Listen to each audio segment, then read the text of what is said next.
Estamos de volta para o primeiro bloco do programa Tribuna Livre, conversando com o desembargador Camolês.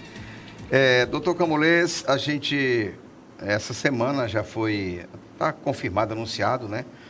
O juiz Sérgio Moro, da Vara Criminal Federal do Paraná, e que presidiu a Lava Jato. Estava presidindo, né, a Lava Jato. É assim que se fala, né? Sim, correto.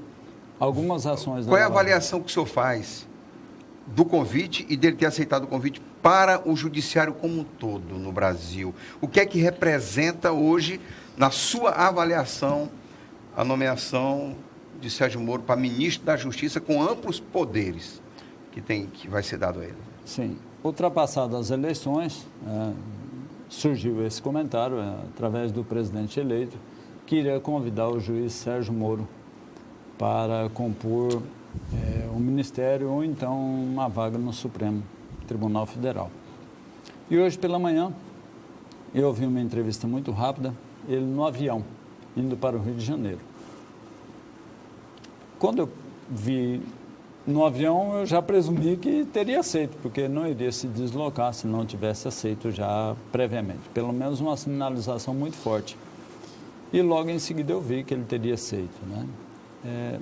Tem alguns pontos que devem ser destacados, né?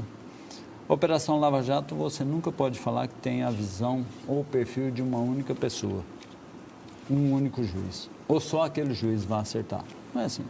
Nós temos diversos juízes no país como um todo, nós somos em uma média de 15 mil juízes. Então tem muito juiz brilhante, né? Em todos os estados, em todas as esferas. Coincidentemente, ele começou com o processo e foi desdobrando essas investigações, e os processos ficaram todos da competência dele. E isso foi... As pessoas têm uma curiosidade, por que é exatamente na vara de Curitiba que a Lava Jato se desenvolveu? O que aconteceu é uma questão de competência, conforme eu disse. O primeiro processo que surgiu isso, não tinha esse nome Lava Jato por conta de uma empresa Lava Jato, que é a questão de lavar os veículos e tudo isso. E dali foi se aprofundando, as investigações foram sendo aprofundadas. E foi se puxando e descobrindo as coisas. Então, como ele juiz, ele foi ficando... Prevento por conta disso. Então, foi desdobrando. Evidente, eu presumo, isso é pessoal. Claro. Que se ele soubesse que isso iria ter essa repercussão, eu creio que ele, se ele tivesse o poder, graças a Deus que isso não é dado a nenhum ser humano, de antever qualquer resultado, eu acho que ele não teria feito essa opção de cuidar de todo esse problema da Lava Jato, digamos assim. Porque eu encontrei 2 vezes, e eu, como juiz, já tive dificuldade em chegar próximo a ele. Ele anda com, no mínimo, 6 seguranças. Quando você o vê no aeroporto, ele senta num espaço quadrado assim de 4 metros, que ninguém se aproxima dele, embora ele seja muito próximo, ele é uma pessoa assim, ele é reservado, mas não é inacessível, né? No Congresso também o encontrei. O doutor Camolês, eu não tenho nenhuma preocupação, muito pelo contrário. Eu acho que a presença de generais, de almirantes na vida pública, desde que eles estejam na reserva, deve ser bem-vinda, porque a mesma coisa de um juiz, de um desembargador, procurador, de um ministro, de um procurador. Agora, o que me preocupa é que, de repente, isso tinha acontecido ao mesmo tempo. Hoje nós temos até a esquisita figura de termos o vice-presidente da República, um general que... O presidente e o capitão. Que, se fosse obedecer a lei da caserna, teria que bater conferência com o capitão. É hierarquia, Entendi. Né? Nada contra. Entendi. Até porque o Osmi Lima, que graças a Deus está ausente aqui, né? Porque senão estava aqui discutindo com a gente, disse que o general Mourão é um homem muito capacitado. A Célia, minha esposa, é casada com um coronel da turma do Mourão, certo, do vice-presidente. e disse que era um general brilhante, era brilhante desde aluno. Agora, essa mudança assim tão abruptamente não é muito perigoso para a democracia ou uma ameaça para a democracia, não? Porque você vê, no Rio de Janeiro nós tivemos a eleição de um juiz, Outro juiz. que Witzel. nunca tinha se candidatado nem a vereador e se elege. E ele já está no topo, né? Com as opiniões dele. Eu vou continuar a resposta à pergunta dele, né? Bom, criou um certo, não diria transtorno, não, criou uma certa expectativa muito grande, porque quando surgiu isso, que até então nunca ninguém olhou por esse viés. Mas a notoriedade, eu lembro que a última vez que eu estive aqui no programa, nós falamos sobre a notoriedade do Poder Judiciário quanto protagonista de determinados fatos. Citamos alguma coisa sobre a Lava Jato. Com a eleição do Bolsonaro e as medidas que ele vinha implementando, a meu ver, eu entendi o seguinte: bom, eu preciso pegar alguém que tenha o respaldo e que tenha demonstrado isso de alguma forma. E fez o convite. E isso, do que eu pude ver hoje, a população quase que do Brasil inteiro, não digo a unanimidade, porque seria muito exagero, mas a população como um todo Majoritariamente sentiu, aceita. e de forma muito correta, É. porque a visão, entendo que é distorcida também. A visão que ficou do político é que todo político seria desonesto, e isso está errado. Eu já afirmo aqui, não pode colocar isso. Tá? Não pode colocar também que todo juiz é como o Sérgio Moro, ou que todo juiz necessariamente deve ser como o Sérgio Moro. Não, você tem diversos aspectos dentro da magistratura. A questão foi que ele, que vem nesse enfoque, com esse surgimento de representante do Poder Judiciário. Eu não tenho dúvida do perfil que ele representou na Lava Jato, o que isso vai representar para o Brasil como um todo, dado que a liberdade que ele vai ter, não pelo fato de ser o juiz ou porque o presidente lhe disse que ele teria carta branca para fazer o que quiser, nada disso, mas a liberdade fora do processo é muito maior. É nesse aspecto que eu vejo que a comunidade como um todo sai ganhando, a comunidade. Talvez a vida pessoal dele ainda vai ser mais difícil daqui para frente. Porque uma coisa... Sai o juiz, entra uma figura política, pode-se dizer assim? Porque o ministro é um agente político. É um agente político. Agente político, correto. Com um perfil diferente que nós não conhecemos como que vai agir o agente político, que é um outro aspecto que vai ser analisado. Como juiz, então, ele tem um aspecto que a comunidade toda, durante esse lapso temporal, acompanhou. Mas como a gente, nessa questão responsável por uma pasta, nós não sabemos quais serão as ações. A trajetória indica que serão boas e bem-vindas. A trajetória está a indicar isso. Eu, como cidadão e como juiz, também espero que assim seja. Evidente que ninguém no Brasil, em sã consciência, independentemente do partido, vai torcer para que a coisa desande. Nós temos que ter um grau de consciência.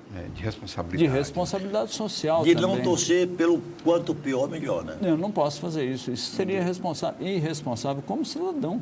Né? Isso é uma questão de olhar o prisma da questão. E eu vejo desse ângulo.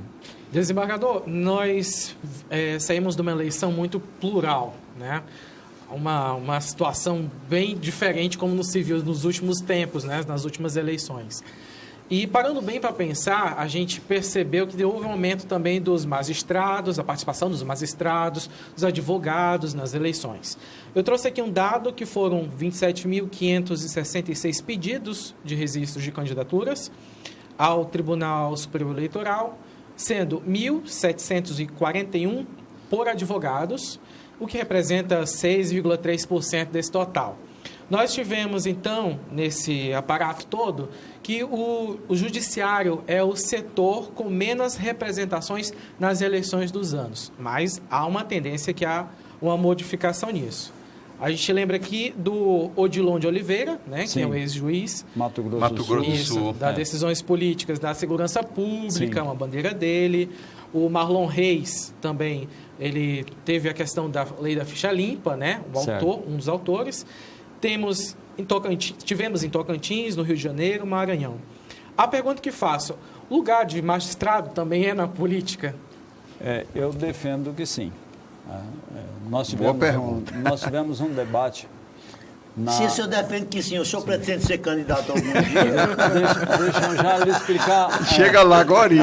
Deixa eu explicar. Quando ele falou sobre os números, acontece o seguinte: um magistrado ou um membro do Ministério Público, de 88 para trás, ele pode se candidatar e pode ser filiado a um partido político. Ah, é? De 1988 em diante, ele já não tem essa condição. Para que ele faça isso, ele tem que se aposentar. Por isso que o número é diferente. Que a Ordem dos Advogados do Brasil, a OAB, não impõe isso aos advogados. Então, o número é bem diferente. E se você pegar o número de juízes com o número de advogados no país, o decréscimo é muito grande, a diferença é muito grande, né? Mas é um dado muito importante. Porque antes, se você falasse assim, um juiz vai concorrer ao cargo de eleição. Inicialmente, nenhum juiz queria. Porque o juiz falava assim, eu vou lá, vou aparecer, vou tomar pedrada porque eu condenei fulano, eu decidi contra Beltrano. E assim. Então, isso era uma tônica. Mudou isso. Nós tivemos um debate na MB, que é esse ponto que eu vou chegar agora, e o que acabou acontecendo? Aí perguntaram a minha posição. E eu imaginava que os mais novos defenderiam isso. E que os mais velhos, por serem mais formais, defenderiam o contrário. E eu me enganei. O contrário. As posições que defendem que o juiz ou o Ministério Público, os promotores, podem concorrer à eleição, justamente estava na classe com maior idade. E a classe mais moderna não aceitava isso, inclusive dentro da carreira. Sendo da carreira, continuando fazendo política. É um dado importante e é um dado também diferente, que a sociedade não estava acostumada. Primeiro, não estava acostumado que o juiz fosse concorrer, muito menos que o juiz fosse ser eleito. Então, nós tivemos duas características diferentes. Concorrer e foi eleito. Por que isso? A Lava Jato contribuiu, a meu sentir, de forma muito preponderante nesse aspecto. Porque eles puderam ver, qual o requisito para um juiz ou um promotor? Primeira coisa, a conduta. O juiz e o promotor são muito exigidos. Não que as outras cadeiras ou as outras carreiras não sejam exigidas, mas o juiz e o promotor têm uma fiscalização muito acirrada sobre ele. Você tem a fiscalização das partes através do advogado, você tem a fiscalização da sua corregedoria local e do Conselho Nacional de Justiça. Então, você tem diversos filtros. E pela sociedade, ao tempo que ele está sendo julgado, ele está sendo julgado também, então, isso incomoda também o magistrado ou o promotor de sair na vanguarda de uma eleição. Então, ele tem que, primeiro, romper o conflito interno, para depois romper o conflito externo, que é mais difícil ainda. Então, eu presumo, sim, que isso é um dado muito importante. E o Brasil está experimentando novos ares com isso. Eu espero que esses que conseguiram atingir o número adequado e forem eleitos, que façam um bom governo, porque nós teremos uma representatividade, pelo menos mais plural, de determinadas classes que antes você não via participando sim do cenário político nacional. Flávio Dino, né, do PCdoB, que ele foi ex-presidente da AJUF. Isso. E ele teve uma passagem na Câmara dos Deputados e concorreu então à reeleição. O senhor acredita que com a chegada do juiz Sérgio Moro a ser ministro, né, por aceitar esse convite, vai ser talvez um trampolim, um incentivo para os outros magistrados também fazerem o mesmo? Desembargador. Entrarem nessa onda da política. O senhor responde depois do intervalo. Pois não. Tá bom. Vamos ao primeiro intervalo, voltamos daqui a pouquinho conversando com o desembargador Camolês. Já, já.